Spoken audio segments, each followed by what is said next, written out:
നമസ്കാരം. ഞാൻ കെ.പി. ജയരാജൻ. വീണ്ടും ഒരു തിരുവോണം വന്നെത്തുകയാണ്. നമുക്കറിയാം, നമ്മുടെ ഈ അടുത്ത കാലത്തുള്ള ഓണം മുമ്പുള്ള ഓണത്തേക്കാൾ കൂടുതൽ ഒരു ചന്തവും സന്തോഷവും ഒക്കെ നൽകുന്ന ഒരു ഓണമാണ്. അതിൻ്റെ കാരണം എന്താണെന്ന് പറഞ്ഞാൽ, ഓണത്തിൻ്റെ ഏറ്റവും അവശ്യ ഘടകമായിട്ടുള്ള പൂക്കൾ, നമ്മുടെ പൂക്കളം ഒരുക്കാൻ വേണ്ടിയിട്ടുള്ള പൂക്കൾ നമ്മൾ തന്നെ കൃഷി ചെയ്തുണ്ടാക്കുന്നു എന്നുള്ളതാണ്.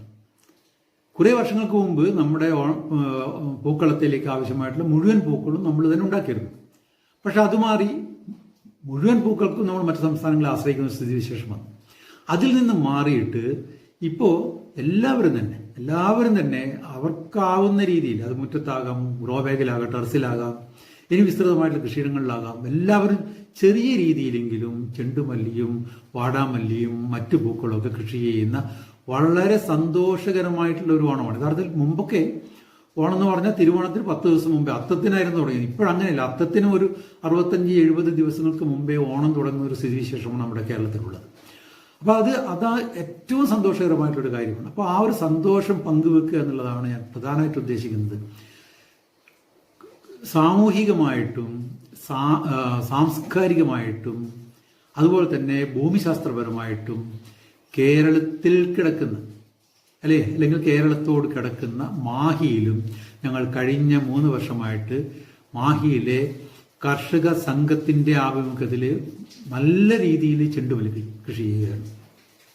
നല്ല രീതിയിൽ, വളരെ വിജയകരമായ രീതിയിൽ, സാമ്പത്തികമായിട്ടും നമ്മളുടെ മാനസികമായിട്ടുള്ള ഊർജത്തിൻ്റെ കാര്യത്തിലായി കഴിഞ്ഞാൽ എല്ലാത്തിലും വളരെ സന്തോഷകരമായ രീതിയിൽ നമ്മൾ ചെണ്ടുമല്ലി, വാടാമല്ലി അതുപോലെയുള്ള പൂക്കളൊക്കെ കൃഷി ചെയ്തു വരികയാണ്.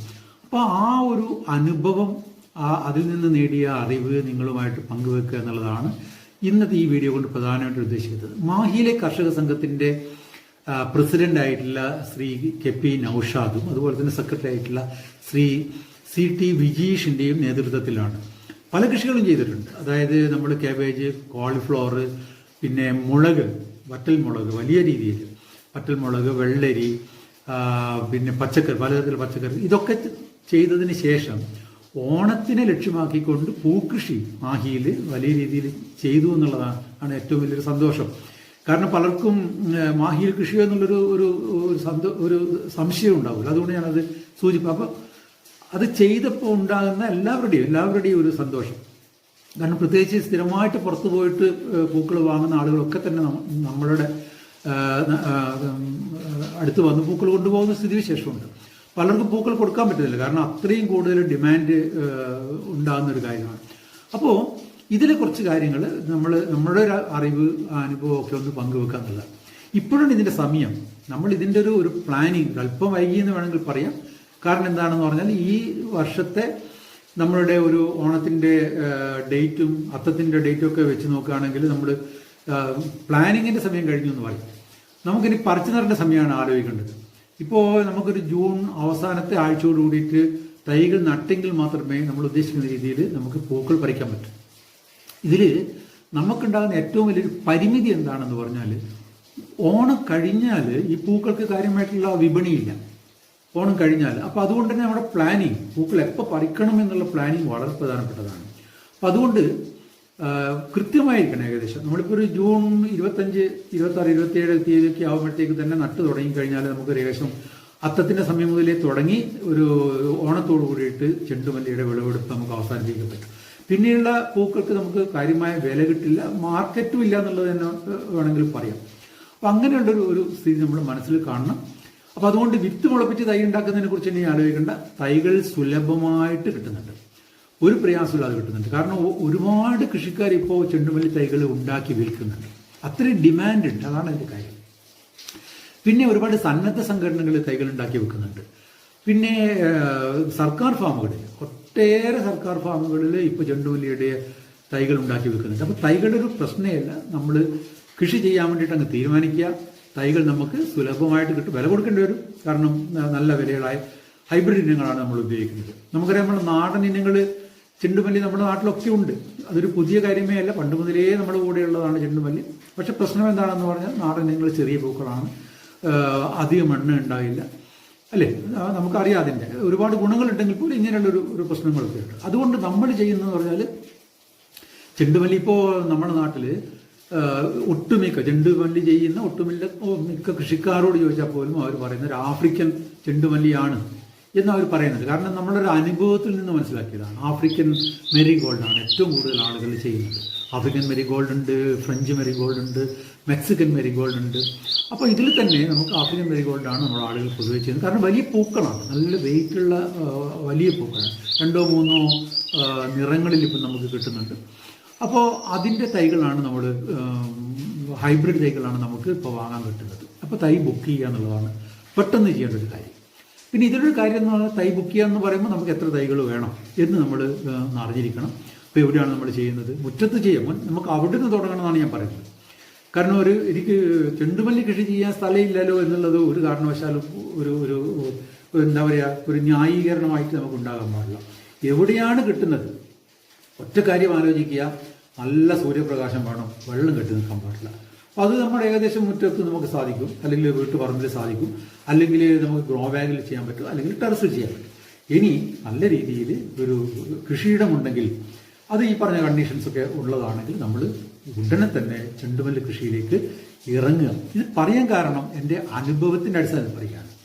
നമ്മൾ അനുഭവിച്ച ആ ഒരു മാനസിക സന്തോഷവും അതുപോലെ തന്നെ നമുക്ക് കിട്ടിയിട്ടുള്ളൊരു വരുമാനവും ഈ കർഷക സംഘത്തിനുണ്ടായിട്ടുള്ള ഒരു അഭിമാനവും ഒക്കെ കണക്കിലെടുത്തുകൊണ്ട് പറയുകയാണ്. ചെണ്ടുമല്ലി കൃഷി ഓണം ആഘോഷിക്കാനുള്ള ഏറ്റവും വലിയൊരു എന്താ പറയുക, ഒരു മുൻ ഉപാധി എന്നുള്ള രീതിയിൽ നമുക്ക് കണക്കാക്കണം. ഒരു തൈയാണെങ്കിൽ ഒരു തൈ നമുക്ക് ചെണ്ടുമല്ലി കൃഷി ചെയ്യണം. അപ്പോൾ തൈയുടെ ഓർഡർ കൊടുക്കുമ്പോൾ എത്ര തൈ വേണം എന്നുള്ളതാണ് ഏറ്റവും പ്രധാനമായിട്ടുള്ള കാര്യം. ഇപ്പം നമുക്ക് ഏകദേശം ഒരു സെൻറ്റ് സ്ഥലത്തേക്ക് 200 തൈ വേണ്ടി വരും. അപ്പോൾ നമ്മൾ എത്ര സെൻറ്റ് സ്ഥലത്ത് ചെയ്യുന്നു, അല്ലെങ്കിൽ എത്ര ഗ്രോ ബാഗിൽ ചെയ്യുന്നു, ടെറസിൽ എത്ര സ്ഥലം, അങ്ങനെ തൈയിന് എണ്ണം കണക്കാക്കുക. എവിടെയാണ് തൈ കിട്ടുക നോക്കുക. അതിന് എവിടെയും കിട്ടില്ലെങ്കിൽ കൃഷിഭവനിൽ അന്വേഷിക്കുക, തീർച്ചയായിട്ടും അവർക്ക് തരാൻ പറ്റും. ഇനി കൃഷിഭവനിൽ ലഭ്യമല്ലെങ്കിൽ എവിടെ കിട്ടുമെന്നെങ്കിൽ അവർക്ക് കൃത്യമായിട്ട് പറയാൻ പറ്റും. അപ്പോൾ തൈയുടെ കാര്യമായി നമ്മൾ സാധാരണഗതിയിൽ ഒരു 3 ആഴ്ച 4 ആഴ്ച പ്രായമുള്ള തൈകളാണ് നമ്മൾ ഇതിന് വേണ്ടിയിട്ട് ഉപയോഗിക്കുന്നത്. ഏകദേശം ഇപ്പോൾ എല്ലാ സ്ഥലത്തും ആ രീതിയിലുള്ള വളർച്ചയൊക്കെ ആയിട്ടുണ്ട്. നല്ല രീതിയിലുള്ള തൈകളാണ്. കാരണം ഇപ്പോൾ എല്ലാവരും വളരെ ശ്രദ്ധിച്ചാണ് തൈകളൊക്കെ ഉണ്ടാക്കുന്നത്. കാരണം നല്ല വില കൂടിയ വിത്താണ് നമ്മൾ ഇതിന് വേണ്ടിയിട്ട് ഉപയോഗിക്കുക. ഹൈബ്രിഡ് വിത്ത് പൊതുവെ വില കൂടുതലുള്ളതാണ്, എല്ലാവർക്കും അറിയാം. അപ്പോൾ തൈ അങ്ങനെ ഉറപ്പിക്കുക. തൈ നമുക്ക് കിട്ടും, ഇന്നേ സ്ഥലത്ത് നമ്മൾ തൈ വാങ്ങും എന്നുള്ളത് ഉറപ്പിക്കുക. പിന്നെ ശ്രദ്ധിക്കേണ്ട കാര്യം എന്താണെന്ന് പറഞ്ഞാൽ നമ്മൾ മണ്ണൊരുക്കുക, അല്ലെ? അതാണല്ലോ ഏറ്റവും പ്രധാനം. ഇത് മണ്ണൊരുക്കം വളരെ പ്രധാനപ്പെട്ട കാര്യമാണ്. എന്തുകൊണ്ടാണെന്ന് പറഞ്ഞാൽ വെള്ളം കെട്ടി നിൽക്കുന്നത് മഴക്കാലത്താണ് നമ്മൾ കൃഷി ചെയ്യുന്നത്. മഴക്കാലത്ത് കൃഷി ചെയ്യുമ്പോൾ പ്രധാനമായിട്ട് ശ്രദ്ധിക്കേണ്ടത് വെള്ളം വാർന്നു പോകാനുള്ള സംവിധാനം ഉണ്ടാകുക എന്നുള്ളതാണ്. അപ്പോൾ അതിനുവേണ്ടി ചെയ്യേണ്ട ഒറ്റ കാര്യമുള്ളൂ, നമ്മളിതിന് ബണ്ടായിട്ട് വാരം എടുത്തിട്ട് ബണ്ടായിട്ട് വരമ്പായിട്ട് എടുത്തിട്ട് കൃഷി ചെയ്യുക എന്നുള്ളതാണ് ഇതിൽ ഏറ്റവും പ്രധാനമായിട്ട് ശ്രദ്ധിക്കേണ്ടത്. അപ്പോൾ വരമ്പെടുക്കുമ്പോൾ ഒരു കാര്യം ശ്രദ്ധിച്ചാൽ മതി. അതായത് വരമ്പിന് നല്ല വീതിയുള്ള വരമ്പെടുക്കുക. വീതിയുള്ള വരമ്പ് എന്ന് പറഞ്ഞാൽ ഏകദേശം ഒരു 1.25 മീറ്റർ വീതിയുള്ള വരമ്പെടുത്തു കഴിഞ്ഞാൽ നമുക്ക് അതിൻ്റെ മേലെ 3 വരി ചെണ്ടുമല്ലി ചെയ്യാൻ പറ്റും. ഈ വരമ്പിൻ്റെ മേലെ, തടത്തിൻ്റെ മേലെ, തടം എന്ന് പറയും, 3 വരി ചെയ്യാൻ പറ്റും. അത് കഴിഞ്ഞിട്ട് താഴെ നമ്മൾ വാരം കോരുക. അതായത് കുറച്ച് ആഴത്തിൽ വെള്ളം പോകാവുന്ന രീതിയിൽ കോരിയിട്ട് നമുക്ക് ഈ തടത്തിൽ അല്ലെങ്കിൽ വരമ്പിൽ നമുക്കൊരു 45 സെൻറ്റിമീറ്റർ അകലത്തിൽ 3 വരികൾ കൃത്യമായിട്ട് നട്ടുപോയാൽ, ചെടികൾ തമ്മിൽ 45 സെൻറ്റിമീറ്റർ അകലം വെച്ച് കൊടുത്താൽ നമുക്ക് ഈ തടത്തിന് പുറത്ത് നിന്നുകൊണ്ട് വളരെ നന്നായിട്ട് ഇതിന് പരിപാലിക്കാൻ പറ്റും. പരിപാലിക്കുക എന്നത് വളരെ പ്രധാനപ്പെട്ട കാര്യമാണ്. കാരണം വളം കൊടുക്കണം, അടിവളം കൊടുക്കണം, മേൽവളം കൊടുക്കണം. പിന്നെ നമുക്ക് ചിലപ്പോൾ സ്പ്രേ ചെയ്യണം, വളങ്ങൾ സ്പ്രേ ചെയ്യാനുണ്ട്. അതുപോലെ തന്നെ ചിലപ്പോൾ കീടങ്ങളോ അല്ലെങ്കിൽ രോഗങ്ങളോ വന്നിട്ടുണ്ടെങ്കിൽ പരിപാലനം നടത്തണം. മണ്ണ് കൂട്ടി കൊടുക്കണം, വളരെ പ്രധാനപ്പെട്ടതാണ്. കാരണം ചെണ്ടുമല്ലി കണ്ടവർക്കറിയാം നിറയെ വേരിറങ്ങും. അപ്പോൾ താഴെ ഇറങ്ങുന്ന വേരുകൾ സംരക്ഷിക്കാൻ വേണ്ടിയിട്ട്, ചെടിയെ സംരക്ഷിക്കാൻ വേണ്ടി മണ്ണിളകി കൊടുക്കണം. ഇതേ പറയാൻ കാരണം എന്താണെന്ന് പറഞ്ഞാൽ നമ്മൾ 2 ഭാഗത്ത് നടക്കാനുള്ളൊരു സംവിധാനം നമ്മൾ ഏർപ്പെടുത്തണമെന്ന് സൂചിപ്പിച്ചിട്ടുള്ളൂ. അപ്പോൾ അതാണൊരു കാര്യം. അതായത് മണ്ണ് നമ്മൾ ആ രീതിയിൽ പ്രിപ്പയർ ചെയ്യണം. പിന്നെയുള്ളൊരു കാര്യം എന്താണെന്ന് പറഞ്ഞാൽ നമ്മുടെ ജൈവവളം. ജൈവവളത്തെക്കാൾ മുമ്പേ നിർബന്ധമായിട്ട് ആലോചിക്കേണ്ട ഒരു കാര്യം എന്താണെന്ന് പറഞ്ഞാൽ കുമ്മായം. ഈ ചെണ്ടുമല്ലി കൃഷി ചെയ്യുമ്പോൾ ഏറ്റവും വലിയൊരു പ്രശ്നം, പ്രത്യേകിച്ച് നമ്മൾ വലിയൊരു സ്ഥലത്തൊക്കെ കൃഷി ചെയ്യുമ്പോൾ ഉണ്ടാകുന്ന ഏറ്റവും വലിയൊരു പ്രശ്നം വാട്ടരോഗം, അഴുകൽ. നമുക്ക് അത് എപ്പോഴും വന്നിട്ടുണ്ട്. അപ്പോൾ അഴുകൽ വന്നു കഴിഞ്ഞാൽ, അഴുകലിൽ വന്നാൽ നമുക്ക് അതിനുള്ള എന്താ പറയുക, കുമിൾനാശിനികളൊക്കെ ഉണ്ടെങ്കിൽ പോലും വരാതിരിക്കാൻ വേണ്ടി നമ്മൾ ശ്രദ്ധിക്കണം. അപ്പോൾ അതിന് ഏറ്റവും പ്രധാനമായിട്ടൊരു കാര്യം എന്താണെന്ന്, അതിന് മാത്രമല്ല മറ്റു പല കാര്യങ്ങൾക്കും കുമ്മായം കൃത്യമായിട്ട് കൊടുക്കണം. കൃത്യമായിട്ട് കൊടുക്കുക എന്ന് പറഞ്ഞാൽ ഇപ്പോൾ കൊടുക്കണം. ഇന്ന് കൊടുക്കണം അല്ലെങ്കിൽ നാളെ കൊടുക്കണം. കാരണം എന്താണെന്ന് പറഞ്ഞാൽ ജൂൺ അവസാനത്തോടു കൂടിയിട്ട് നമ്മൾ ഇത് പറിച്ചു നടുകയാണെങ്കിൽ നമുക്കറിയാം ഏകദേശം എല്ലാ വിളകൾക്കും നമ്മൾ വളരെ നേരത്തെ തന്നെ ഇത് കൊടുക്കണം. കാരണം ഹ്രസ്വകാല ഇനങ്ങൾക്ക് നേരത്തെ തന്നെ കൊടുക്കണം. കാരണം മണ്ണിലത് കുമ്മായം പിടിക്കണം. ഒരു 10-15 ദിവസം മുമ്പേ നമ്മൾ കുമ്മായം കൊടുക്കാൻ വേണ്ടിയിട്ട് ശുപാർശ ചെയ്യുന്നത്. അപ്പോൾ 15 ദിവസം എന്ന് പറഞ്ഞാൽ ഇപ്പോൾ ആയി. അതുകൊണ്ട് ഉടനെ തന്നെ ഇമ്മീഡിയറ്റ് ആയിട്ട് തന്നെ കുമ്മായം, അതായത് പൊടിക്കുമ്മായം അല്ലെങ്കിൽ ഡോളമേറ്റ് നമ്മൾ ചെയ്യാൻ വേണ്ടിയിട്ടുള്ള പണി ചെയ്യാം. ബാക്കി കാര്യങ്ങളൊക്കെ പിന്നെ ചെയ്ത് നോക്കും. ഡോളമേറ്റ് ഇട്ടിട്ട് മണ്ണൊന്ന് ഇളക്കി അവിടെ വെച്ച് കഴിഞ്ഞ് നമുക്ക് ബാക്കി തടമെടുക്കുന്ന വാരം കോരുന്നതൊക്കെ അതിന് കണക്കായിട്ട് ചെയ്താൽ മതി. പക്ഷേ ഈ പ്രവർത്തനം ഇമ്മീഡിയറ്റ് ആയിട്ട് ചെയ്യുക. അതായത് കുമ്മായം അല്ലെങ്കിൽ ഡോളമേറ്റ് 1 സെന്റിൽ 2 മുതൽ 3 കിലോ 2 മുതൽ 3 കിലോ കുമ്മായം നമ്മൾ ചെയ്യണം, നിർബന്ധമായിട്ട് ചെയ്യണം. അപ്പോൾ അതൊരു കാര്യം ഒന്ന് ചെയ്യാം. പിന്നെയുള്ളത് ജൈവവളമാണ്. ജൈവവളം നമുക്ക് ഏത് ജൈവവളവും ചെയ്യാം. പശുവിൻ്റെ കാലിത്തൊഴുത്തിലെ വളം ചെയ്യാം. പശുവിൻ്റെ ചാണകം തണലത്ത് ഉണക്കിയത് അല്ല ഒന്നാന്തരം ജൈവവളമാണ്. കമ്പോസ്റ്റ് ഒന്നാന്തരം ജൈവവളമാണ്. കമ്പോസ്റ്റ് എന്ന് പറയുമ്പോൾ ഒരു കാരണവശാലും വളക്കടയിൽ നിന്ന് വാങ്ങിയ കമ്പോസ്റ്റ് ആകരുത് എന്നേ ഞാൻ പറയും. 2 കാരണമാണ്. ആ കമ്പോസ്റ്റ് ഗുണമില്ലാത്ത കമ്പോസ്റ്റാണ്, ദോഷമുള്ള കമ്പോസ്റ്റാണ്. അതിനേക്കാൾ ഉപരി നമ്മൾ വലിയ വില കൊടുത്ത് വാങ്ങുന്ന കമ്പോസ്റ്റാണ്. അപ്പോൾ കഴിയുന്നതും നമ്മൾ കമ്പോസ്റ്റ് അല്ലെങ്കിൽ നമുക്ക് നമ്മുടെ പരിസരങ്ങൾ അറിയാവുന്ന സ്ഥലങ്ങളിൽ നിന്ന് സംഘടിപ്പിക്കുന്ന കമ്പോസ്റ്റ് വാങ്ങി ഉപയോഗിക്കാം. പിന്നെ കോഴിവളം പോലെ വളങ്ങൾ നമ്മൾ ഉപയോഗിക്കുമ്പോൾ ശ്രദ്ധിക്കണം. അതിൽ ഈ പോഷകാംശത്തിൻ്റെ അളവ്, ഈ നൈട്രജൻ്റെ ഒക്കെ അളവ് വളരെ കൂടുതലാണ്. പിന്നെ വളരെ ഫാസ്റ്റായിട്ടാണ് അതിൻ്റെ റിലീസ്, നൈട്രജൻ്റെ റിലീസ്. അപ്പോൾ ചെടികൾ വാടിപ്പോകാനുള്ള സാധ്യതയുണ്ട്. അപ്പോൾ അങ്ങനെ അല്ലാത്ത എല്ലാ ജൈവവളവും നമുക്ക് ഉപയോഗിക്കും. അപ്പോൾ ജൈവവളം ഉപയോഗിക്കാന്ന് പറഞ്ഞാൽ ഇപ്പോൾ ഏകദേശം 1 സെന്റിന് ഒരു 80 കിലോ 100 കിലോ ഒക്കെ നമുക്ക് ജൈവവളം ചെയ്യണം. അതിൻ്റെ അത് പിശുക്ക് കാണിക്കേണ്ട കാര്യമില്ല. ജൈവവളം ഒരു അത്യാവശ്യമായിട്ടുള്ളൊരു കാര്യമാണ്. അപ്പോൾ ജൈവവളങ്ങൾ ചെയ്യുന്ന കാര്യം ഒന്ന് ശ്രദ്ധിക്കുക. പിന്നെ വരുന്നത് എന്താണെന്ന് പറഞ്ഞാൽ രാസവളം. അതിനേക്കാൾ മുമ്പേ ഒരു കാര്യം പ്രത്യേകിച്ച് ഓർമ്മിപ്പിക്കാനുള്ള കാര്യം എന്താണെന്ന് പറഞ്ഞാൽ സ്യൂഡോമോണാസ് ഇതിൻ്റെ അകത്ത് വളരെ പ്രധാനപ്പെട്ട ഒരു ഘടകം. ഞാൻ നേരത്തെ അഴുകൽ രോഗത്തെ കുറിച്ചും കൂടെ പറഞ്ഞുകൊണ്ട് പോയി. സ്യൂഡോമോണാസ്. അപ്പോൾ സ്യൂഡോമോണാസ് നമ്മൾ നേരത്തെ തന്നെ വാങ്ങി വെക്കണം. 2 തരത്തിലുള്ള സ്യൂഡോമോണാസ് കിട്ടുന്നുണ്ട്. ഒന്ന് പൗഡർ ഫോമിലുള്ള സ്യൂഡോമോണാസ്, രണ്ടാമത്തത് ലിക്വിഡായിട്ട് നമുക്ക് കണ്ടെയ്നറിൽ, പ്ലാസ്റ്റിക് കണ്ടെയ്നറിലൊക്കെ കിട്ടുന്ന സ്യൂഡോമോണാസ് ഉണ്ട്. അപ്പോൾ സ്യൂഡോമോണാസിൻ്റെ കാര്യം മറന്നു പോകരുത്. അതുകൊണ്ട് നേരത്തെ തന്നെ ഒന്ന് ഓർമ്മിപ്പിച്ചെന്നുള്ളൂ. അപ്പോൾ സ്യൂഡോമോണാസ് നമ്മൾ ആദ്യം വേണ്ടത് എന്താണെന്ന് പറഞ്ഞാൽ തൈകൾ കിട്ടി നമ്മൾ തൈകൾ പറിച്ച് നടുന്നതിൻ്റെ ഒരു 20 മിനിറ്റ് മുമ്പേ നമ്മൾ ഈ സ്യൂഡോമോണാസ് കലക്കിയിട്ട്, അത് പോട്രയിലാണല്ലോ നമ്മൾ തൈകൾ കിട്ടുന്നത്. ഇപ്പോൾ മുട്ടയുടെയൊക്കെ തട്ടുണ്ടല്ലോ, അതാണ് പോട്രേ എന്ന് പറയുന്നത്. അപ്പോൾ അങ്ങനെയുള്ള ഒരു നേരിയ പ്ലാസ്റ്റിക്കിൻ്റെ ട്രേ കിട്ടും, അതിലാണ് തൈ കിട്ടുന്നത്. അപ്പോൾ അതിനകത്ത് നമ്മൾ സ്യൂഡോമോണാസ്, ഇതിൽ കുറച്ചും കൂടെ സാധാരണ ഇതിൽ സ്യൂഡോമോണാസ് കലക്കുന്നത് 1 ലിറ്റർ വെള്ളത്തിൻ്റെ അകത്ത് 20 ഗ്രാം ആണ് സ്യൂഡോമോണാസ്. ഇനി ലിക്വിഡ് ആണെങ്കിൽ, ദ്രവരൂപത്തിലുള്ള സ്യൂഡോമോണാസ് ആണെങ്കിൽ 5 മില്ലി സ്യൂഡോമോണാസ് 1 ലിറ്റർ വെള്ളത്തിൻ്റെ അകത്ത് നല്ല രീതിയിൽ കലക്കിയിട്ട് നമുക്ക് ഉപയോഗിക്കാം. അപ്പോൾ ഇങ്ങനെ കലക്കിയിട്ടുള്ള സ്യൂഡോമോണാസ് നമ്മൾ ഈ പോട്രയിൽ ഒഴിച്ചു കൊടുക്കണം. ഞാനിത് കുറച്ച് കഴിഞ്ഞാലും പറഞ്ഞാലും മതി, പക്ഷെ നേരത്തെ തന്നെ പറയാൻ കാരണം ഒരു കാരണവശാലും വിട്ടുപോകാൻ പാടില്ല എന്നുള്ളതുകൊണ്ടാണ്. അപ്പോൾ അതൊന്ന് പ്രത്യേകിച്ച് ഓർക്കുക. പിന്നെ ജൈവവളത്തിൻ്റെ കാര്യം ഞാൻ പറഞ്ഞു.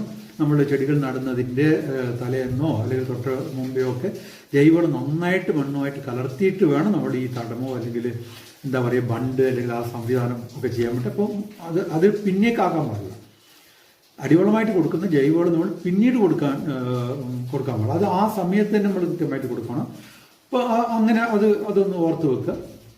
പിന്നെയുള്ളൊരു കാര്യം, നമ്മൾ ഈ നമ്മളുടെ തന്നെ അനുഭവത്തിലും പല കൃഷിക്കാരോട് സംസാരിച്ചപ്പോൾ പലരും രാസവളം ചെണ്ടുമല്ലിക്ക് ചെയ്യുന്നില്ല. എന്താണ് അതിൻ്റെ കാരണം എന്നറിയില്ല. രാസവളത്തിനോട് പലർക്കും ഒരു എന്താ പറയുക, ഒരു അകൽച്ച, ഒരു മാനസികമായിട്ടുള്ളൊരു പ്രശ്നമൊക്കെ ഉണ്ടെങ്കിൽ പോലും ചെണ്ടുമല്ലിക്ക് രാസവളം ചെയ്യുന്നതിന് ഒരു പ്രയാസമില്ല. കാരണം അത് നമ്മൾ ഉള്ളിൽ കഴിക്കുന്നതോ അല്ലെങ്കിൽ അങ്ങനെയുള്ള ഒന്നുമല്ലല്ലോ. അപ്പം നിർബന്ധമായിട്ടും രാസവളം ചെയ്യണം. കാരണം രാസവളത്തിൻ്റെ ഗുണഫലങ്ങളൊക്കെ ഇതിനു മുമ്പേ തന്നെ ഒരുപാട് നമ്മൾ അനുഭവങ്ങളിലൂടെ അറിഞ്ഞിട്ടുള്ളതാണ്. അപ്പോൾ രാസവളങ്ങൾ ചെയ്യുക. രാസവളം ചെയ്യുമ്പോൾ ശ്രദ്ധിക്കേണ്ട എന്താണെന്ന് പറഞ്ഞാൽ നമ്മൾ ചെടി വെക്കുന്ന അന്ന് രാസവളം ചെയ്യുക. അപ്പോൾ രാസവളം ചെയ്യുന്ന സമയത്ത് നമുക്ക് സാധാരണ ഇതിൽ നൈട്രജൻ, ഫോസ്ഫറസ്, പൊട്ടാഷൊക്കെ കിട്ടുന്ന രീതിയിൽ യൂറിയ, മഷൂറിഫോസ്, എന്താ പറയുക മ്യൂരിയേറ്റ് ഓഫ് പൊട്ടാഷ്, ഈ 3 സാധനമാണ് നമ്മൾ രാസവളമായിട്ട് ചെയ്യുന്നത്. അതിൻ്റെ അകത്ത് നമ്മൾ 1 സെന്റിലേക്ക് 200 ഗ്രാം യൂറിയ, 400 ഗ്രാം മഷൂറിഫോസ്, പിന്നെ 100 ഗ്രാം പൊട്ടാഷ്യം, ഈ രീതിയിൽ നമ്മൾ രാസവളം അടിവളമായിട്ട് പറഞ്ഞാൽ ചെടി വെക്കുന്നതിന് മുമ്പേ ചെയ്യാന്നുള്ളതാണ് അടിവളമായിട്ടെന്ന് പറയാൻ കാരണം. പിന്നെ ഒരു കാര്യം പറയുന്നത് എന്താന്ന് പറഞ്ഞാൽ ചെടി വെക്കുന്നതിന് മുമ്പേ എന്നൊക്കെ പറഞ്ഞാൽ ചിലപ്പോൾ നമുക്ക് കാലാവസ്ഥാ ഘടകങ്ങൾ അനുകൂലമായിരിക്കില്ല, ചിലപ്പോൾ വളക്കടയെ തുറന്നിട്ടുണ്ടാവില്ല, അല്ലെ അങ്ങനെയൊക്കെ വരാമല്ലോ. അങ്ങനെ വരികയാണെങ്കിൽ പിന്നെ ചെയ്യാം. ഒരാഴ്ചൻ്റെ ഉള്ളിലോ 10 ദിവസത്തിനുള്ളിലോ എങ്കിലും നമ്മൾ രാസവളം ചെയ്ത് സ്കിപ്പ് ചെയ്യാൻ പാടില്ല. എനിക്ക് വളക്കടയിൽ പോകാൻ സമയം കിട്ടിയില്ല എന്ന് പറഞ്ഞിട്ട് അത് എന്തിലായി കഴിഞ്ഞാൽ രാസവളം സ്കിപ്പ് ചെയ്യുന്ന ഒരു സ്ഥിതി ഉണ്ടാകാൻ പാടില്ല. അപ്പോൾ രാസവളം ചെയ്യാം. അതിനുശേഷം നമ്മൾ ചെടി വെക്കുക. ഇപ്പോൾ ചെടി വെക്കുന്ന അകലം ഞാൻ പറഞ്ഞു 45 സെൻറ്റിമീറ്റർ അകലത്തിൽ ചെടി വെക്കുക. അപ്പോൾ അതാണ് മറ്റൊരു കാര്യം ശ്രദ്ധിക്കാനുള്ളത്. പിന്നെ എന്താണെന്ന് പറഞ്ഞാൽ സ്യൂഡോമോണാസ് ഞാൻ നേരത്തെ സൂചിപ്പിച്ചു, വളരെ പ്രധാനപ്പെട്ടതാണ്. അത് ഇടക്കിടക്ക് നമ്മൾ കീശയിൽ വെച്ച് നടക്കുക എന്നുള്ള രീതിയിലൊന്നും ഓർത്താൽ മതി. ഇടക്കിടക്ക് ഒരു 10-12 ദിവസം കൂടുമ്പോൾ സ്യൂഡോമോണാസ് തളിച്ചു കൊടുക്കുക. 20 ഗ്രാം സ്യൂഡോമോണാസ് 1 ലിറ്റർ വെള്ളത്തിൽ കലക്കിയിട്ട് അതൊന്ന് സെറ്റിൽ ചെയ്യാൻ വേണ്ടിയിട്ട് പോകണം. അതായത് ഒരു അരമണിക്കൂർ 1 മണിക്കൂർ സ്യൂഡോമോണാസ് ഒന്ന് വെച്ചിരിക്കുക. കാരണം എന്താണെന്ന് പറഞ്ഞാൽ പല സ്യൂഡോമോണാസിൻ്റെയും ഈ ടാൽക്ക് അല്ലെങ്കിൽ അതിൻ്റെ പൗഡർ ഉണ്ടല്ലോ, ആ പൗഡർ ചില ഇലകളിൽ വീണ് കഴിഞ്ഞാൽ അത് ചില പ്രശ്നങ്ങൾ ഉണ്ടാക്കുന്നുണ്ട്. അപ്പോൾ അത് ഉണ്ടാകാതിരിക്കാൻ വേണ്ടി പറഞ്ഞെന്നുള്ളൂ. എന്നിട്ട് അതിനെ തെളിവെള്ളം എടുത്തിട്ട് തളിക്കുക. അത് 20 ഗ്രാം 1 ലിറ്റർ വെള്ളത്തിലാണ് കലക്കേണ്ടത്. ഇനി നമ്മൾ ദ്രവരൂപത്തിലുള്ളതാണെങ്കിൽ 5 മില്ലി സ്യൂഡോമോണാസ് 1 ലിറ്റർ വെള്ളത്തിൽ നല്ല രീതിയിൽ കലക്കിയിട്ട് നമുക്ക് ചെടി കൊഴിക്കുന്നതായി കഴിഞ്ഞാലും തളിക്കുന്നതായി കഴിഞ്ഞാൽ, അപ്പോൾ അത് മറന്നു പോകാൻ പാടില്ല. കൃത്യമായിട്ട് ആ കാര്യത്തിൽ ചെയ്യാം. പിന്നെ മറ്റൊരു കാര്യം ശ്രദ്ധിക്കേണ്ടത് എന്താണെന്ന് പറഞ്ഞാൽ 19-19-19 എന്നൊരു വളമുണ്ട്. ഈ ചെണ്ടുമല്ലിക്ക് വളരെ ഫലപ്രദമായിട്ടുള്ളൊരു വളമാണ്. അപ്പോൾ നമ്മളത് ഉപയോഗിച്ച് എന്താണെന്ന് പറഞ്ഞാൽ 19-19-19 ബൂൺ ഹാർവെസ്റ്റ് എന്ന് പറഞ്ഞിട്ടുള്ളൊരു വളമുണ്ട്. ബൂൺ ഹാർവെസ്റ്റിൻ്റെ പ്രത്യേകത എന്താണെന്ന് പറഞ്ഞാൽ ഈ 19-19-19 നൈട്രജൻ, ഫോസ്ഫറസ്, പൊട്ടാഷ് പ്രധാന സസ്യ പോഷകാംശങ്ങളാണ്, അല്ലെങ്കിൽ മൂലകങ്ങളാണ്. അതിന് പുറമെ സിങ്ക്, ബോറോൺ, പിന്നെ അയൺ, മോളിബ്ഡിനം, മാംഗനീസ്, അങ്ങനെ ചെടികൾക്ക് വളരെ വളരെ പ്രധാനപ്പെട്ട ചെടിയുടെ വളർച്ചയ്ക്കും രോഗപ്രതിരോധത്തിനും ഒക്കെ തന്നെ സഹായിക്കുന്ന സൂക്ഷ്മ പോഷകാംശങ്ങൾ ഈ 19-19-19 ബൂൺ ഹാർവെസ്റ്റ് എന്ന് പറയുന്ന വളത്തിൽ കിട്ടുന്നുണ്ട്. 19-19-19 ബൂൺ ഹാർവെസ്റ്റ് ഇത് വളക്കടയിൽ കിട്ടുന്നുണ്ട്. ഇനി അഥവാ വളക്കടയിൽ കിട്ടുന്നില്ലെങ്കിൽ നമ്മുടെ ആമസോണിൽ അല്ലെങ്കിൽ അത് ഫ്ലിപ്കാർട്ടിൽ പോലെ ഓൺലൈനിൽ നമുക്ക് വാങ്ങാൻ പറ്റും. വളരെ നല്ലതാണ്. ഒരു 10 ദിവസത്തെ ഗ്യാപ്പിൽ നിർബന്ധമായിട്ടും ചെയ്യാൻ മറന്നു പോകാൻ പാടില്ല. പിന്നെ ശ്രദ്ധിക്കേണ്ട കാര്യം, നമ്മൾ രാസവളം അടിവളമായിട്ട് കൊടുത്തതുപോലെ തന്നെ രണ്ടാമത് ഒന്നുകൂടെ കൊടുക്കണം, മേൽവളമായിട്ട് കൊടുക്കണം. പക്ഷേ മഷൂർ ഫോസ് അന്നേരം ഒഴിവാക്കാൻ വേണ്ടി ശ്രദ്ധിക്കുക. യൂറിയ കൊടുക്കുക. പിന്നെ പൊട്ടാഷ്യം യൂറിയ ഒരു 200 ഗ്രാം യൂറിയയും 100 ഗ്രാം പൊട്ടാഷ്യം 1 സെന്റിൽ എന്നുള്ള രീതിയിൽ നമ്മൾ രണ്ടാമത് രാസവളം കൊടുക്കുക. മറന്നു പോകാൻ പാടില്ല. പിന്നെ കുറച്ചും കൂടെ ജൈവവളം കൂടെ കൊടുത്തിട്ട്, രാസവളം കൊടുത്തതിന് മുമ്പേ കൊടുത്തിട്ട് മണ്ണൊന്ന് കൂട്ടി കൊടുക്കുക. വളരെ പ്രധാനപ്പെട്ട ഒരു കാര്യമാണ്. മണ്ണ് കൂട്ടി കൊടുക്കണം. മണ്ണ് കൂട്ടി കൊടുക്കുക എന്ന് പറഞ്ഞാൽ നമുക്കറിയാം, നമ്മളെ ചെണ്ടുമല്ലി നമ്മുടെ വീട്ടുമുറ്റത്ത് വളർന്ന ചെടിയാണല്ലോ. അപ്പോൾ ഇതിന് വേരിറങ്ങുന്നൊരു സ്വഭാവമുണ്ട്. താഴെ നിന്നൊക്കെ ഒരുപാട് വേരിറങ്ങാനുള്ള സാധ്യതയുണ്ട്. അപ്പോൾ അതുകൊണ്ടും രണ്ടാമത് എളുപ്പം വീണു പോകാനുള്ള സാധ്യതയുണ്ട്. പ്രത്യേകിച്ച് നല്ല വെയിറ്റുള്ള പൂക്കളുണ്ടാകുന്നത്. അപ്പോൾ അതുകൊണ്ട് മണ്ണ് കൂട്ടി കൊടുക്കുക വളരെ പ്രധാനപ്പെട്ട ഒരു കാര്യമാണ്. പിന്നെ മറ്റൊരു കാര്യം എന്താണെന്ന് പറഞ്ഞാൽ നമ്മൾ നുള്ളി കൊടുക്കുക എന്ന് പറയുന്ന പ്രയോഗം ശരിയല്ല. കാരണം നുള്ളാൻ പാടില്ല എന്ന് പറഞ്ഞാൽ കൈ കൊണ്ട് നുള്ളാൻ പാടില്ല. നമ്മൾ കഴിയുന്നത് ഒരു സിസർ കൊണ്ടോ അല്ലെങ്കിൽ നല്ല എന്താ പറയുക മൂർച്ചയുള്ള കത്രിക കൊണ്ട് മുറിച്ച് മാറ്റുക എന്ന് പറഞ്ഞാൽ ചെടിയുടെ ഏറ്റവും മേലെ നിന്ന് ഒരു ഇഞ്ചോളം താഴെ വെച്ച് മുറിച്ച് മാറ്റുക. ഇങ്ങനെ മുറിച്ച് മാറ്റുമ്പോൾ അതിനുണ്ടാകുന്ന ശിഖരങ്ങളിലൊക്കെ തന്നെ പൂക്കളുണ്ടാവും, തറിയ പൂക്കളുണ്ടാവും. ആ പൂക്കൾ നമ്മുടെ മൊത്തം ഉൽപ്പാദനത്തെ നമുക്ക് അനുകൂലമായിട്ട് ബാധിക്കും. അപ്പോൾ നുള്ളി കൊടുക്കുക എന്നുള്ളത് ഞാനൊരു പ്രയോഗം മാത്രമാണ്. പക്ഷേ അത് കട്ട് ചെയ്ത് കളയാം. ഒരു ഇഞ്ച് താഴെ വെച്ചിട്ട് കൃത്യമായിട്ട് കട്ട് ചെയ്ത് കളയാം. അപ്പോൾ കട്ട് ചെയ്ത് കളയുമ്പോൾ നമുക്ക് ചിലപ്പോൾ എന്തെങ്കിലും ഒരു അസുഖം വരാൻ സാധ്യത ഉണ്ടാകും. ചില സ്ഥലത്തെങ്കിലും അങ്ങനെ കാണും. പ്രത്യേകിച്ച് വാട്ടറൊക്കെ സ്ഥിരമായിട്ട് വരുന്ന സംശയം. അപ്പോൾ ഇൻഡോഫിൽ എന്നുള്ളൊരു കുമിൾനാശിനിയുണ്ട്. പിന്നെ നേരിയ വിഷാംശം അത്രയൊന്നും ഇല്ലാത്ത ഏതെങ്കിലും ഒരു കീടനാശിനിയും കൂടെ കലർത്തിയിട്ട് നമുക്ക് തളിച്ചു കൊടുക്കാം വേണമെങ്കിൽ. അപ്പോൾ ഇതാണ് നുള്ളലുമായിട്ട് ബന്ധപ്പെട്ടിട്ടുള്ളത്. പിന്നെ ചില ആൾക്കാർ 40 ദിവസം കഴിഞ്ഞ് 45 ദിവസം കഴിഞ്ഞിട്ട് നുള്ളുന്നു എന്നൊക്കെ പറയുന്നുണ്ട്. അത് എന്തായാലും അത് നല്ലതായിട്ട് തോന്നുന്നില്ല. അതുകൊണ്ട് അത് വേണ്ട. നമ്മൾ ഒരു തവണയെങ്കിലും നുള്ളി കൊടുത്തു കഴിഞ്ഞാൽ അത്രയും ബ്രാഞ്ചസ് നമ്മുടെ ശിഖരങ്ങളുണ്ടാവും, പൂക്കളുണ്ടാവും. അതുകൊണ്ടാവും അത് ചെയ്യാം. അങ്ങനെയുള്ള കാര്യങ്ങളേ ഉള്ളൂ. അപ്പം സൂഡോമോണസ് റിപ്പീറ്റ് ചെയ്ത് ചെയ്യാം. 19-19-19 ബൂൺ ഹാർവെസ്റ്റ് റിപ്പീറ്റ് ചെയ്ത് ചെയ്യാം. ഒരു 12 ദിവസം 10 ദിവസത്തെ ഒരു ഗ്യാപ്പിൽ ഇങ്ങനെ മാറി മാറി ചെയ്തുകൊണ്ടിരിക്കാം.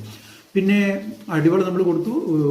പിന്നെ മേൽവളം, രണ്ടാമത് ജൈവവളം, കുറച്ച് ജൈവവളം, രാസവളവും മേൽവളമായിട്ട് കൊടുക്കുക. അപ്പോൾ ഇത്രയൊക്കെ കാര്യങ്ങളെ വേണ്ടു. അത് നമുക്ക് ഒരു പ്രയാസം ഉണ്ടാക്കുന്ന കാര്യമല്ല. പിന്നെ വരുന്നത് എന്താണെന്ന് പറഞ്ഞാൽ ഈ ചെടികളുടെ വെയിറ്റ് നല്ല വെയിറ്റ് ഉണ്ട്. കാരണം പൂക്കൾ അത്രയും നല്ല സ്ട്രോങ് പൂക്കളാണ്, നല്ല വെയിറ്റുള്ള പൂക്കളാണ്. അപ്പോൾ അതുകൊണ്ട് തന്നെ ചെടികൾ ഉലഞ്ഞു പോകാനുള്ള സാധ്യതയുണ്ട്, വീട് പോകാനുള്ള സാധ്യതയുണ്ട്. അപ്പോൾ നമ്മൾ അത് കെട്ടിവെക്കുക എന്നുള്ളത് വളരെ പ്രധാനപ്പെട്ട കാര്യമാണ്. കാരണം ഓരോ പൂവിനും വലിയ വിലയാണ്. അതുകൊണ്ട് നമ്മൾ എങ്ങനെയാണ് ഏതൊക്കെ രീതിയിലാണ് സാധിക്കുക ആ രീതിയിൽ കമ്പ് കൊത്തി കയറ് കെട്ടുക. ഞാനൊരു സ്ഥലത്ത് പോയപ്പോൾ ഒരു ചെടിക്ക് ചുറ്റും അയാൾ 4 വടി, ഒരു ചെടിക്കാണ് ഞാൻ പറയുന്നത്, ഒരു ചെടിക്ക് ചുറ്റും 4 വടി കുത്തിയിട്ട് കെട്ടി വെച്ചിട്ടുണ്ട്. അപ്പം അത്രയും സംരക്ഷണം നമ്മുടെ ഈ ബ്ലാക്ക് കാറ്റ്സിനൊക്കെ വെക്കുന്ന പോലുള്ള സംരക്ഷണം കൊടുത്തിട്ടുണ്ട്. അപ്പോൾ അതൊരു പ്രധാനപ്പെട്ട കാര്യമാണ്, നമ്മൾ മനസ്സിലൊന്ന് ഓർത്തു വെക്കേണ്ട കാര്യമാണ്. പിന്നെ കീടങ്ങളും രോഗങ്ങളൊന്നും അങ്ങനെ അത്ര കാര്യമായിട്ടൊന്നും ഇതിനകത്ത് വരാനുള്ള സാധ്യതയില്ല.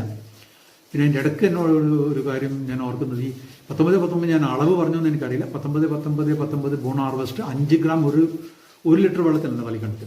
നന്നായിട്ട് തളിക്കുക. അത് എന്നിട്ട് ഈ പറഞ്ഞ രീതിയിൽ ഒരു കൃത്യമായിട്ടുള്ള ഇൻ്റർവെല്ലിൽ ചെയ്തുകൊണ്ടിരിക്കുക. കീടങ്ങളും രോഗങ്ങളും കാര്യമായിട്ടൊന്നും വരാൻ സാധ്യതയില്ല. അത്യാവശ്യമൊക്കെ വരും, കാരണം കാലാവസ്ഥ അങ്ങനെയാണല്ലോ. അതുകൊണ്ട് കുമിൾ രോഗങ്ങൾ വരാൻ സാധ്യതയുണ്ട്. പിന്നെ അതുപോലെ തന്നെ നമുക്ക് ഈ ചെടികൾക്ക് നല്ല കരുത്തും അതേ സമയത്ത് നമ്മുടെ ഈ അഴുകൽ രോഗം അല്ലെങ്കിൽ വാട്ട രോഗമൊക്കെ പ്രതിരോധിക്കാനുള്ള ഒരു ശേഷി നൽകുന്നതിനായിട്ട് പച്ച ചാണകം പുളിപ്പിച്ചിട്ട് നമുക്ക് ഉപയോഗിക്കാൻ സാധിക്കും. അതിന് നമ്മൾ 1 കിലോ പുതിയ പച്ച ചാണകം 10 ലിറ്റർ വെള്ളത്തിനകത്ത് ഒരു പാത്രത്തിൽ ഇട്ട് വെക്കുക. അത് 2-3 ദിവസം അത് പുളിക്കാൻ അനുവദിക്കുക. അതേസമയത്ത് തന്നെ എല്ലാ ദിവസവും കാലത്തും വൈകുന്നേരവും നന്നായിട്ട് ഇളക്കി കൊടുക്കുക. അതിനുശേഷം അതെടുത്ത് നന്നായി അരിച്ച് അതിൻ്റെ തെളി നമ്മളൊരു 5 ഇരട്ടിയോ അല്ലെങ്കിൽ ഒരു 7 ഇരട്ടിയോ വെള്ളത്തിൽ നേർപ്പിച്ച് നമുക്ക് ചെടികളിൽ തളിച്ചു കൊടുക്കാൻ പറ്റും. അങ്ങനെ തളിച്ചു കൊടുക്കുന്ന സമയത്ത് അതിൻ്റെ കൂടെ നമുക്ക് സ്യൂഡോമോണാസ്, ഒന്നുകിൽ 20 ഗ്രാം പൊടിയാണെങ്കിൽ 20 ഗ്രാം സ്യൂഡോമോണാസ് 1 ലിറ്റർ വെള്ളം എന്നുള്ള രീതിയിലോ, അല്ലെങ്കിൽ ദ്രാവക രൂപത്തിലുള്ള സ്യൂഡോമോണസ് ആണെങ്കിൽ 5 മില്ലി സ്യൂഡോമോണസ് 1 ലിറ്റർ എന്നുള്ള, അതായത് തോത് എത്ര ലായനിയാണ് നമ്മൾ എടുക്കുന്നത് അതിന് കണക്കായിട്ടുള്ള സ്യൂഡോമോണസും കൂടെ അതിനകത്ത് ചേർത്ത് തളിച്ചു കഴിഞ്ഞാൽ വളരെ ഫലപ്രദമായ രീതിയിലുള്ള ഒരു ചെടികൾക്ക് ഒരു കരുത്ത് നൽകാൻ വേണ്ടിയിട്ടും പ്രതിരോധ ശേഷി നൽകാൻ വേണ്ടിയിട്ടും നമുക്കത് നന്നായിട്ട് പ്രയോജനപ്പെടുത്താൻ വേണ്ടിയിട്ട് സാധിക്കും. പ്രത്യേകിച്ച് ഈ ബാക്ടീരിയൽ അസുഖങ്ങൾക്കൊക്കെ പച്ചചാണകം പൊതുവെ ശുപാർശ ചെയ്യുന്നതാണ്. അപ്പോൾ അങ്ങനെയുള്ള അസുഖങ്ങളൊക്കെ കാണുകയാണെങ്കിൽ ഇത് ചെയ്യാൻ പറ്റുന്നത്. പിന്നെ അത്യാവശ്യം കീടങ്ങളൊക്കെ വരികയാണെങ്കിൽ നമുക്ക് ജൈവ കീടനാശിനികൾ തന്നെ നമുക്ക് തളിച്ച് നോക്കാം. ഇനി ജൈവ കീടനാശിനി പറ്റില്ലെങ്കിൽ പൂക്കളൊക്കെ ഉണ്ടാകുന്നതിന് മുമ്പേ ആണെങ്കിലും അത്യാവശ്യം വരികയാണെങ്കിൽ നമുക്ക് കീടനാശിനികൾ ഉപയോഗിക്കുന്നതിന് കുഴപ്പമില്ല. പിന്നെ പൂക്കളൊക്കെ വന്നു കഴിഞ്ഞാൽ അല്ലെങ്കിൽ വരാനായി മുട്ടയ്ക്ക് ആവുമ്പോൾ രാസവളം കീടനാശിനി ചെയ്യുമ്പോൾ സ്വാഭാവികമായിട്ട് കൈകാര്യം ചെയ്യുന്ന ആളുകൾക്ക് അതിൻ്റെ ബുദ്ധിമുട്ട് വരും. അപ്പോൾ കീടനാശിനികൾ പരമാവധി ഒഴിവാക്കുക. ആദ്യഘട്ടത്തിലൊക്കെ ആണെങ്കിൽ അത് നമുക്ക് അവസാനമാകുമ്പോഴത്തേക്ക് കീടനാശിനിയുടെ അംശമൊന്നും ഉണ്ടാവില്ല. ഏറ്റവും വീര്യം കുറഞ്ഞ് നമുക്ക് തളിക്കാൻ പറ്റുന്ന രീതിയിലുള്ള ഏത് കീടമാണ്, ആ കീടത്തിൻ്റെ പ്രവർത്തന രീതി ഏതാണ്, ചെടിയുടെ വളർച്ചാഘട്ടം ഏതാണെന്നൊക്കെ നോക്കിയിട്ട് കഴിയുന്നതും നമ്മളുടെ ജൈവ കീടനാശിനികൾ ബോട്ടാണിക്കൽ ഇൻസെക്ടിസൈഡ്സ് ഉണ്ടല്ലോ അത് തളിക്കുന്നതായിരിക്കും ഏറ്റവും നല്ലത്. ഏറ്റവും കാരണം നമ്മുടെ ഒരു രീതി അങ്ങനെയാണല്ലോ അല്ലേ, നമ്മുടെ പ്രകൃതിയും പരിസ്ഥിതിയൊക്കെ സംരക്ഷിച്ചുകൊണ്ട് പോകുന്നുണ്ട്. അപ്പോൾ കഴിയുന്നതും രാസകീടനാശിനികൾ ഒഴിവാക്കുക. തമിഴ്നാട്ടിൽ നിന്നൊക്കെ വരുന്നത് കൂടിയ ഇനം രാസകീടനാശിനികൾ ഉപയോഗിച്ചുള്ള സാധനമാണ്. ഈ കൈക്ക് അസുഖങ്ങൾ വന്ന ആൾക്കാരുണ്ട്, ചെണ്ടുമല്ലി ഉപയോഗിച്ചിട്ട് കൈക്ക് അസുഖങ്ങൾ വന്ന ആൾക്കാർക്ക് നമ്മുടെ നാട്ടിലുണ്ട്. അപ്പോൾ പൂക്കൾ വിറ്റ ആൾക്കാർ. അപ്പോൾ അതുകൊണ്ട് അങ്ങനെയുള്ള സാധനം, അതുകൊണ്ടാണ് പറയുന്നത് നമ്മളിപ്പോൾ ഒരു ചെടിയാണെങ്കിൽ ഒരു ചെടിയെങ്കിലും നമ്മൾ ഈ മെറിഗോൾഡ് ചെണ്ടുമല്ലി നമ്മൾ ചെയ്യണമെന്ന് പറയാൻ കാരണം അതുകൊണ്ടാണ്. അപ്പോൾ അതൊക്കെ ഒന്ന് ആലോചിക്കുക. വളരെ ലളിതമാണ്.